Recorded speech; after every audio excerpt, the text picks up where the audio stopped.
அத்தை எங்க குடும்பத்துக்கு மூத்தவங்க. அவங்க முகம் கோணுனா உன் நிலைமை அவ்வளவுதான் சொல்லிட்டேன். ஏன் ஆண்டி இவ்ளோ பயப்படுறீங்க? எல்லாம் தெரிஞ்சுதான் நானும் சமைக்க இறங்குனேன். எப்ப இருந்தாலும் பேச்சி அம்மா குடும்பத்தோட எதிர்காலம் நான் தானே. இன்னைக்கு பெரியத்த சமைச்சாலும் நாளைக்கு நானும் சமைச்சுதான் ஆகணும். அதான் உரிமைய முன்னாடியே எடுத்துக்கிட்டேன்.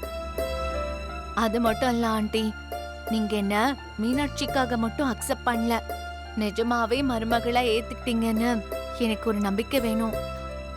நான் மருமகளா நடந்தாதானே அது எனக்கு கிடைக்கும்.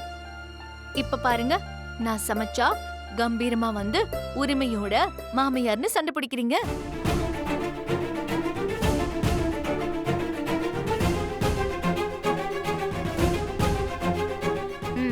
பாத்தீங்களா அத்தை எப்படி சோப்பு போடுறாங்கன்னு?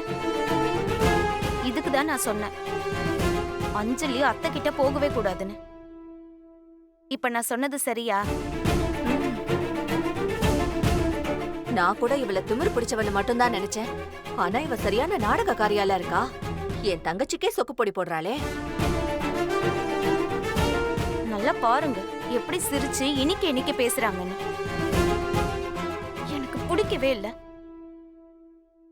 சரி, காரம் உப்பெல்லாம் அக்கா சரியா இருக்கான்னு செக் பண்ணிட்டாங்களா இல்ல நான் செக் பண்ணவா? ஆண்டி இல்ல ஆண்டி, உங்களுக்கு அத்தையோட டைனிங்ல சர்ப்ரைஸா இத பரிமாறணும்னு இருக்கேன். சொர்ணா ஆண்டி ஆல்ரெடி இதெல்லாம் டேஸ்ட் பண்ணிட்டாங்க. சூப்பர்னு சர்டிபிகேட் கொடுத்துட்டாங்க.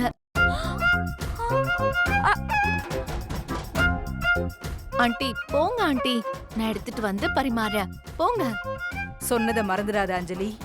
நான் கோவக்காரினா என் அத்தை என்னை விட பல மடங்கு கோவப்படுவாங்க. ருசி தப்புனா தட்டு பறக்கும். அது அவங்க பொண்ணுனாலும் இப்படிதான், பேத்தினாலும் இப்படிதான். புரிஞ்சு பரிமாறு. ம்.